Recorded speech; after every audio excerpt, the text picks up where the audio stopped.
Good morning बच्चों, एक बार फिर से हम सोशल साइंस की क्लास में इकट्ठे हुए हैं।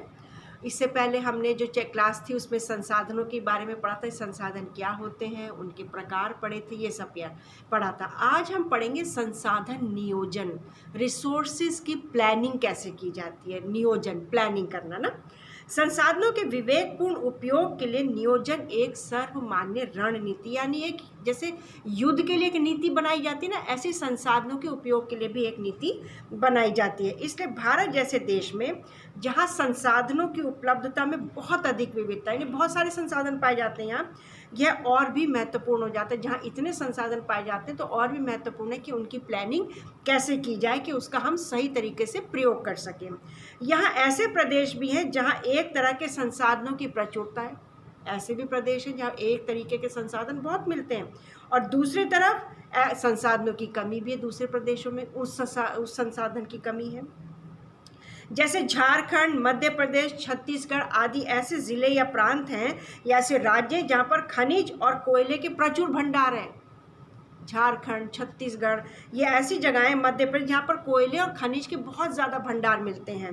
और अरुणाचल प्रदेश में जल संसाधन बहुत ज़्यादा है, जल के बहुत ज़्यादा संसाधन है। उसी तरीके से राजस्थान में पवन ऊर्जा और सौर ऊर्जा बहुत ज़्यादा है। तो अगर राजस्थान में सौर ऊर्जा और पवन ऊर्जा ज़्यादा है तो वहाँ कोयले के भंडार नहीं है। अगर छत्तीसगढ़, मध्य प्रदेश, झारखंड में कोयले के भंडार है, खनिज के भंडार हैं, तो वहाँ पवन ऊर्जा, सौर ऊर्जा नहीं है। इसी तरीके से अरुणाचल प्रदेश में जल संसाधनों की बहुत प्रचुरता पाई जाती है, लेकिन राजस्थान में देखें तो जल संसाधन की कमी है। हमें मालूम है डेजर्ट है, तो संसाधनों की, वहाँ पे जल के संसाधनों की कमी है। इसलिए इन संसाधनों का कि किसी राज्य में कुछ संसाधन प्रचुर मात्रा में, किसी राज्य में कुछ संसाधन प्रचुर मात्रा में, तो इनकी प्लानिंग करना बहुत ज़रूरी है कि हर एक राज्य से संसाधन लेकर उनका सही ढंग से प्रयोग किया जाए, उसके लिए प्लान किया जाए, प्लानिंग की जाए। भारत में संसाधन नियोजन, संसाधन नियोजन एक जटिल प्रक्रिया, एक समस्या है ये, कि राजस्थान से सौर ऊर्जा, पवन ऊर्जा लेके उसका पूरे देश में इस्तेमाल किया जाए। मध्य प्रदेश, छत्तीसगढ़, झारखंड से कोयले और खनिज के संसाधन लेके उसका दूसरी जगह प्रयोग किया जाए। इस तरीके से एक जटिल समस्या है।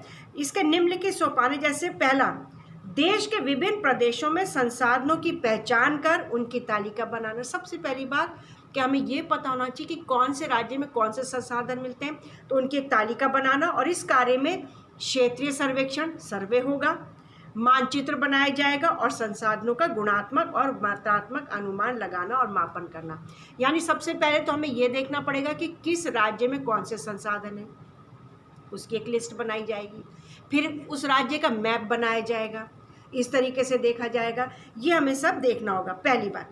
दूसरा, संसाधन विकास योजनाएं लागू करने के लिए उपयुक्त प्रौद्योगिकी, कौशल और संस्थागत नियोजन ढांचा तैयार करना।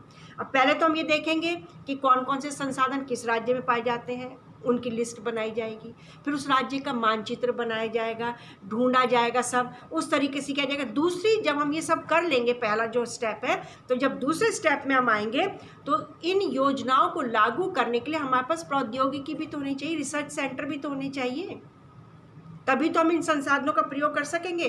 कौशल, ज्ञान, लोगों के पास एक्सपीरियंस होना चाहिए, नॉलेज होनी चाहिए, ट्रेनिंग होनी चाहिए इन संसाधनों को प्रयोग करने के लिए, और संस्थागत नियोजन ढांचा तैयार करना पड़ेगा। एक ढांचा बनाना पड़ेगा कि उस राज्य से ये संसाधन लाके हमें उसको कैसे लागू करना है। दूसरा, तीसरी बात है, संसाधन विकास योजनाओं और राष्ट्रीय विकास योजना में समन्वय बनाना पड़ेगा।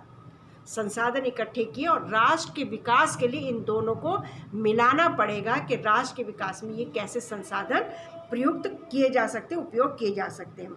आज़ादी के बाद भारत में संसाधन नियोजन के उद्देश्य की पूर्ति के लिए प्रथम पंचवर्षीय योजना से प्रयास किए, यानी जब हमारा देश आज़ाद हुआ तब से ये कोशिश की जा रही है कि संसाधनों का प्रयोग जो है वो सही ढंग से किया जा सके।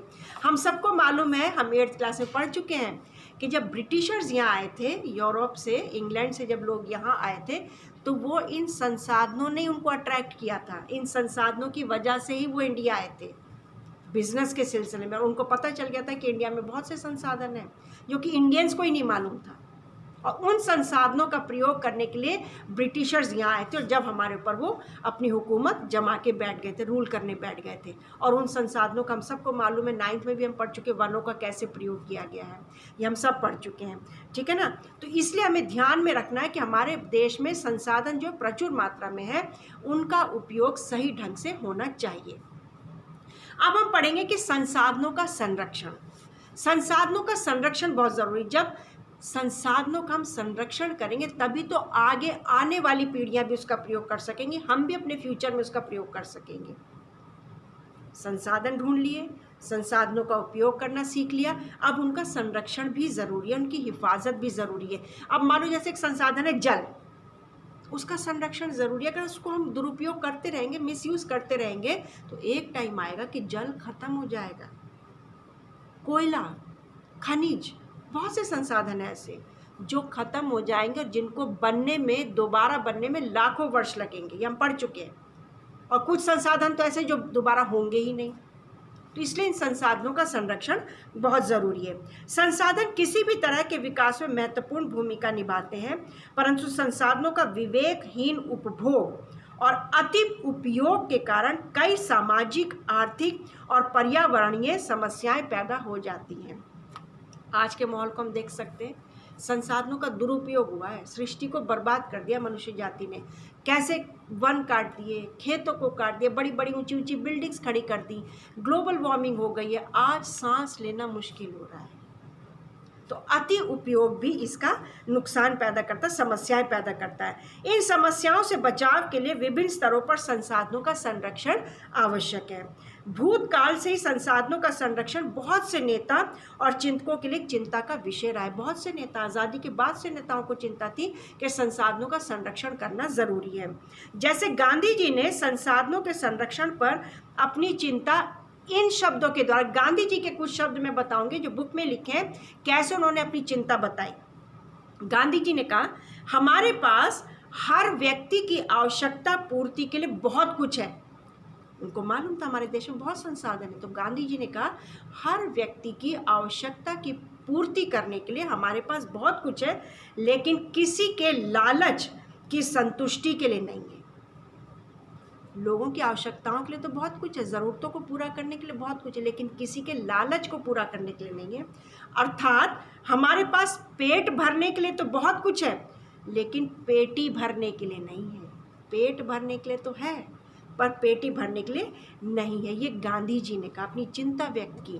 क्योंकि हमने पीछे पढ़ा था ना, लास्ट क्लास में हमने पढ़ा था कि कुछ संसाधन ऐसे हैं जिनके ऊपर अधिकार कुछ ही लोगों का है, और वो अमीर और गरीब की खाई को बढ़ाते जा रहे हैं।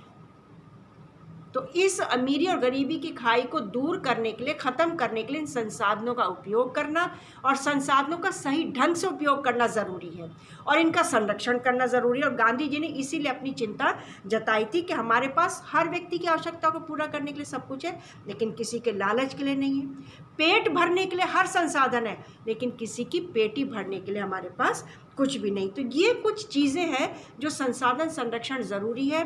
उसका दुरुपयोग ना करें, उसका उपयोग करें, सही ढंग से इस्तेमाल करें, ताकि हम भी करें और हमारी आने वाली पीढ़ियां भी करें।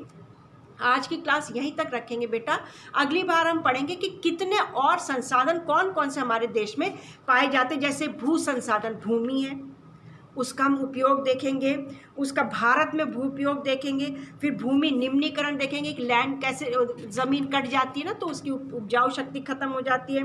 फिर हम मिट्टी के बारे में देखेंगे कि भारत में बहुत तरीके की मिट्टी पाई जाती है, कौन कौन सी मिट्टी पाई जाती है, उन मिट्टी के बारे में पढ़ेंगे, उनकी क्या उपयोगिता है, कितनी खासियत है, ये सब हम पढ़ेंगे। और कई तरीके की फिर हम मृदा अपरदन पढ़ेंगे और संरक्षण पढ़ेंगे। मिट्टी का कटाव और उसकी हिफाजत, संरक्षण वो कैसे करना है वो हम पढ़ेंगे। तो हम भू संसाधन पढ़ेंगे और मृदा, इन दो संसाधनों के बारे में नेक्स्ट क्लास में पढ़ेंगे। आज की क्लास हम यहीं तक करेंगे। जितना चैप्टर अभी पढ़ाया गया उस चैप्टर को पूरा और अच्छे से पढ़ेंगे ताकि ठीक से समझ में आ जाए। क्वेश्चन आंसर्स इसी वर्कशीट पर, जो वर्कशीट होगी इसी ग्रुप पर डाल दी जाएगी। और बेटा एक मेरी तुमसे रिक्वेस्ट है, अभी मैं सिर्फ रिक्वेस्ट कर रही हूँ, अगर तुम लोगों ने नहीं सुना तो अगली बार जो बच्चा इस रूल को तोड़ेगा मैं उसका नाम रिमूव कर दूंगी इस ग्रुप से। जो कुछ भी पूछना है ग्रुप पर ही पूछे, और अननेसेसरी क्वेश्चंस ना पूछें, जो ज़रूरी है वो पूछे।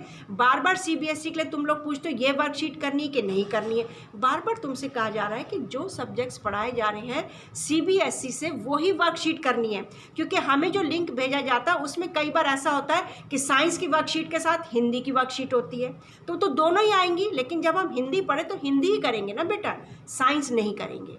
तो ये कुछ बातें ध्यान में रखनी है, और जो भी तुम लोगों को ऑर्डर दिया जाता है उसके मुताबिक करना है। यस मैम, ओके मैम, बार बार ये मैसेजेस नहीं करने, ऑर्डर फॉलो करना है। और बार बार मैं बोल रही हूँ अटेंडेंस, अगर 11:07 के बाद जिसकी आएगी मैं उसको एब्सेंट मार्क करूँगी। मैं तुम्हें दिखाती हूँ कि अटेंडेंस रजिस्टर मैंने कैसे बनाया है, उसमें मैं एब्सेंट मार्क करूँगी जो बच्चे 11:07 पे भेजेंगे। ठीक है, तो अपना ध्यान से सुन लेंगे सभी बच्चे। ये अटेंडेंस रजिस्टर बनाया है क्लास 10th का, ठीक है, ये ऐसे है, डेट वाइज हो रहा है तुम लोगों का। ध्यान से देखना, जो 11:07 पर अटेंडेंस भेजेगा उसकी एब्सेंट मार्क हो जाएगी, और यही अटेंडेंस जब स्कूल खुलेगा, जब स्कूल रीओपन होगा तो अटेंडेंस रजिस्टर में इसी के हिसाब से लगाई जाएगी। समझ रहे सब बच्चे? तो 10th की है, ये 9th की है, इस तरीके से एक अटेंडेंस रजिस्टर बनाया गया है। ये मैं तुम लोग को दिखा दूँ, तुम लोग सोच रहे हो ना कि मजाक चल रहा है यहाँ पे। ध्यान से सुन ले सभी बच्चे, ये मजाक नहीं है, यही अटेंडेंस रजिस्टर में लगेगी। क्लास 10th है तुम्हारी, जिस बच्चे की अटेंडेंस कम होगी वो एग्ज़ाम नहीं दे पाएगा, फाइनल एग्ज़ाम मैं अभी से बता दे रही हूँ। तो इसलिए ध्यान रखें, कुछ रूल्स फॉलो करने, कुछ डिसिप्लिन बनाना है, मानना है, उसी के हिसाब से चलना है। ठीक है, नेक्स्ट क्लास में जब हम मिलेंगे तो बाकी का चैप्टर हम इसको कंप्लीट करेंगे। Okay, all the very best.